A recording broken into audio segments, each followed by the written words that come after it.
नमस्कार दोस्तों, स्वागत है आपका अपने YouTube चैनल अनुज भांबू पर। आज हम बात करेंगे एक ऐसे विषय पर जिसके बारे में ज़्यादातर लोग कभी न कभी परेशान हुए हैं। ऑनलाइन शॉपिंग प्लेटफॉर्म्स की असलियत। फ्लिपकार्ट और अमेजोन जैसे बड़े नाम, लेकिन असल में इन प्लेटफॉर्म्स पर हमारे साथ क्या खेल खेला जाता है, क्या ट्रिक्स होती हैं और क्या क्या दिक्कतें रोज़ आ रही हैं, उस पर होगी ये पूरी बातचीत। वीडियो को आखिर तक ज़रूर देखें ताकि आप ऑनलाइन शॉपिंग की सच्चाई को जान पाएँ और अगले ऑर्डर में सावधानी बरत सकें। ऑनलाइन शॉपिंग प्लेटफॉर्म का विकास। आइए सबसे पहले समझते हैं कि ये प्लेटफॉर्म कैसे शुरू हुए। फ्लिपकार्ट 2007 में एक बुक स्टोर के रूप में आया था, वहीं अमेजोन ने 2013 में इंडिया में कदम रखा। आज के समय में दोनों platform gadgets, smartphone, fashion, clothing, घरेलू सामान, फूड, हर चीज़ बेच रहे हैं। इनकी ग्रोथ की कंज्यूमर की लाइफ बहुत आसान बना दी है, लेकिन सुविधा के साथ साथ धोखे, टर्म एंड कंडीशंस की मनमानी और प्रॉब्लम्स भी जुड़ती गई। अब हम बात करेंगे इनकी हिडन फीस और फेक डिस्काउंट्स की। सबसे बड़े मुद्दे की हिडन फीस, फेक डिस्काउंट्स और बेवजह के चार्जेस।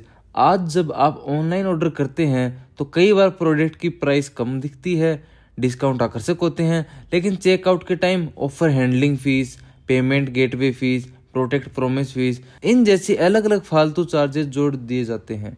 कई बार तो डिस्काउंट का 35% तक का हिस्सा ये फीस खत्म कर देती हैं। ये फीस हर प्रोडक्ट को हर ऑर्डर पर अलग अलग अप्लाई होती है, जिससे कंज्यूमर असमंजस में रहता है कि आखिरी प्राइस क्या होगी। अब इसका हम एक रियल एग्जांपल लेके चलते हैं। मान लीजिए कि आपने एक स्मार्टफोन ऑर्डर किया। MRP थी 1999 रुपये, डिस्काउंट के बाद आई 1499, लेकिन चेकआउट पर आप देखते हैं एक तो ऑफर हैंडलिंग फीस जैसे 69 रुपये, फिर आती है पेमेंट हैंडलिंग फीस 25 रुपये, प्रोटेक्ट प्रॉमिस फीस 89 रुपये। अब डिलीवरी चार्ज भी जोड़ दे तो लगभग 173 तो एक्स्ट्रा ही चला गया आपकी जेब से। इसी तरह मैकबुक एयर लिया 63,989 का, उसमें भी ऑफर और पेमेंट हैंडलिंग और प्रोटेक्ट फीस मिलाकर 344 एक्स्ट्रा डिस्काउंट का हिस्सा तो ऐसे ही वापस चला जाता है। टाइम पर बढ़ते चार्जेस। कोई निश्चित पैटर्न नहीं है कि किस प्रोडक्ट पर कितना चार्ज लगेगा, चाहे फ्लिपकार्ट हो या अमेजोन। जैसे ही नई स्कीम आती है, एक नाम से चार्ज लगा दिया जाता है और कंज्यूमर कंफ्यूज रहता है। ऑर्डर कैंसिलेशन और प्रोडक्ट क्वालिटी, इसके बारे में हम बात करें तो ऑनलाइन सेल्स के दौरान एक और बड़ी प्रॉब्लम जुड़ गई है, ऑर्डर कैंसिलेशन। कई बार BBD सेल, इनके अंदर आकर्षक प्राइस पर ऑर्डर कंफर्म हो जाता है, लेकिन 30 सेकेंड 1 मिनट में ही आउट ऑफ स्टॉक। ये सब करके ऑर्डर कैंसिल कर दिया जाता है। इनका टर्म एंड कंडीशन ऐसा रहता है कि सेलर जब चाहे ऑर्डर कैंसिल कर सकता है। इससे कंज्यूमर की उम्मीद टूट जाती है, नींद खराब होती है और काफ़ी टाइम वेस्ट होता है। अब हम बात करते हैं प्रोडक्ट रिटर्न और एक्सचेंज इश्यूज के बारे में।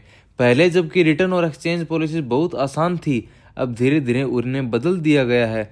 फ्लिपकार्ट पहले 7 डे रिप्लेसमेंट या फिर 7 डे वारंटी देता था, अब कहता है सर्विस सेंटर जाओ। इसी स्कीम को अमेजोन ने भी अपनाया। ओल्ड, फेक और डुप्लीकेट प्रोडक्ट ये भी आजकल होने लगे हैं। फ्लिपकार्ट एश्योर्ड और अमेजोन चॉइस जैसे टैग के बावजूद कई बार पुराने, डुप्लीकेट या फेक प्रोडक्ट ग्राहकों तक पहुंचाए जा रहे हैं। प्री एक्टिवेटेड स्मार्टफोन, पुरानी वारंटी वाले गैजेट्स, सील पैक से खुले हुए प्रोडक्ट्स, ये सब आम होते जा रहे हैं। उदाहरण के लिए एक ग्राहक ने फ्लिपकार्ट एश्योर्ड से स्मार्टफोन लिया, IMEI से जांचा कि तो ये पता चला वारंटी पहले से ही एक्टिवेट थी, यानी फ़ोन पहले से ही इस्तेमाल हो चुका था, डेमो पीस था। कुछ सेलर सैमसंग के बंडल ऑफर्स उठाकर अलग अलग रेट में फ़ोन्स बेच देते हैं। खरीदते वक्त ज़रूर ध्यान दें कि नया, सील पैक और बिल्कुल अनएक्टिवेटेड प्रोडक्ट मिले। रेटिंग और रिव्यू का जो फ्रॉड है उसके बारे में भी थोड़ा ध्यान दे लेते हैं। अमेजॉन, फ्लिपकार्ट दोनों पर रेटिंग व रिव्यू के खेल में भी कई दिक्कतें हैं। नए प्रोडक्ट की रेटिंग में पुराने वेरिएंट्स की रेटिंग्स मिला दी जाती है, जिससे यूज़र कंफ्यूज हो जाता है। पेड रिव्यू या टेस्टिमोनियल्स। कंपनी, सेलर या ब्रांड कभी कभी यूजर्स को पैसा, गिफ्ट या कूपन देकर फेक रिव्यू लिखवाते हैं। इससे जेन्युइन रिव्यूज रचते हैं और फैसला लेना मुश्किल हो जाता है। प्रोडक्ट खरीदते समय रियल फोटो, यथार्थ रिव्यूज जरूर देखिए। किसी पेड टेस्टिमोनियल पर भरोसा कम करें। ओपन बॉक्स डिलीवरी, सच्चाई और सावधानी। फ्लिपकार्ट की open box delivery scheme theoretically consumer के लिए अच्छी है, पर प्रैक्टिकल कई बार कॉलम शो कर रहा है, बाद में गायब कर देता है। इसमें सावधानी ये होगी, जब तक प्रोडक्ट पूरा चेक न कर लें और सब सही न हो जाए, OTP शेयर न करें, वरना टूटे फूटे या डुप्लीकेट प्रोडक्ट पकड़ा सकते हैं। सेलर की अकाउंटेबिलिटी पर लाना जरूरी है। ऑर्डर मिसमैच और बिलिंग प्रॉब्लम भी होती है। कई बार अमेजोन पर भी ऑर्डर मिसमैच की समस्या देखने को मिलती है। उदाहरण के लिए किसी ने iQOO Z10X ऑर्डर किया, मिला iQOO Z10, बिल पे नाम अलग प्रोडक्ट। ऐसी सिचुएशन में सर्विस सेंटर पर IMEI से वेरीफाई करा सकते हैं, लेकिन रीसेल वक्त या दूसरों को बेचने पर दिक्कत हो सकती है। हमेशा ऑर्डर और इनवॉइस चेक करें। कंज्यूमर राइट्स और प्लेटफॉर्म अकाउंटेबिलिटी। अब सवाल उठता है, अगर आप इन सब परेशानियों का शिकार होते हैं तो क्या करें? सबसे पहले अपने सारे डॉक्यूमेंट्स, ऑर्डर ID, स्क्रीनशॉट संभालें। कस्टमर केयर से पूरी तरह बातचीत करके सॉल्यूशन मांगें। अगर हिडन फीस, डार्क पैटर्न का शिकार हो, government helpline number 1915 consumer rights की जो है उन पर कंप्लेंट कर सकते हैं। अगर कोई प्लेटफॉर्म अप फ्रंट चार्जेस नहीं बता रहा और बाद में जोड़ रहा है, वही डार्क पैटर्न कहलाता है। ज्यादा परेशानी हो तो डिस्ट्रिक्ट कंज्यूमर कोर्ट में शिकायत दर्ज करा सकते हैं। अब इनके क्या सॉल्यूशन हो सकते हैं? इन सभी प्रॉब्लम्स के लिए क्या सॉल्यूशन हो सकते हैं, इसके बारे में अगर हम बात करें तो कंज्यूमर को हमेशा अलर्ट रहना होगा। चेकआउट के टाइम हर फीस देखें। सेलर और प्लेटफॉर्म पे अकाउंटेबिलिटी बढ़े। गवर्नमेंट स्ट्रिक्ट लॉज इंप्लीमेंट करें जिससे हिडन चार्जेस रोके जा सकते हैं। पेड रिव्यूज और फेक रेटिंग के लिए अलग से जांच करने वाली टीम्स बने।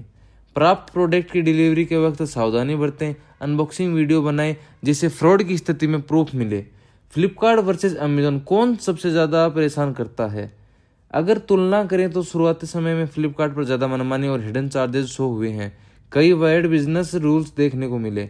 Offer handling fees, market place fees, unusual cancellation and return policies. Amazon ने बाद में बहुत से नियमों को कॉपी तो किया है, लेकिन अभी भी फ्लिपकार्ट पर ज़्यादा फ्रीक्वेंट प्रॉब्लम देखी जा रही हैं। लेकिन ये भी सही है कि दोनों प्लेटफॉर्म सेलर डिपेंडेंट हैं। कई बार सेलर के खराब एटीट्यूड या फ्रॉड की वजह से प्रॉब्लम आती है। अमेजोन, फ्लिपकार्ट उसकी जिम्मेदारी नहीं लेते। अब हम बात करेंगे इनके ट्रस्ट और फ्यूचर के बारे में। ऑनलाइन शॉपिंग का फ्यूचर तभी सुरक्षित होगा जब प्लेटफॉर्म ट्रांसपेरेंसी, अकाउंटेबिलिटी और कंज्यूमर फ्रेंडली पॉलिसीज बनाएगा। नहीं तो जैसा ही देखा गया है, लोगों का ट्रस्ट कम होता जाएगा और वो ऑनलाइन से महंगी चीजें खरीदने से डरेंगे। दोस्तों, उम्मीद है ये वीडियो स्क्रिप्ट आपको ऑनलाइन शॉपिंग की असलियत समझाने में मदद करेगी। शेयर करें ताकि ज़्यादा से ज़्यादा लोग अवेयर रह सकें और अगली बार ऑनलाइन शॉपिंग करते वक्त इन बातों का ध्यान रखें। आपकी क्या राय है इन सब इश्यू पर? आपने भी कभी ऑनलाइन ऑर्डर में परेशानी झेली है? कमेंट सेक्शन में ज़रूर बताएं। ऑनलाइन शॉपिंग को सुरक्षित और ग्राहक के हित में तभी बना सकते हैं जब हम जागरूक रहें और समय समय पर प्लेटफॉर्म्स की फीडबैक देते रहें। अगले वीडियो में फिर मिलेंगे ऐसे ही किसी बड़े मुद्दे के साथ। धन्यवाद।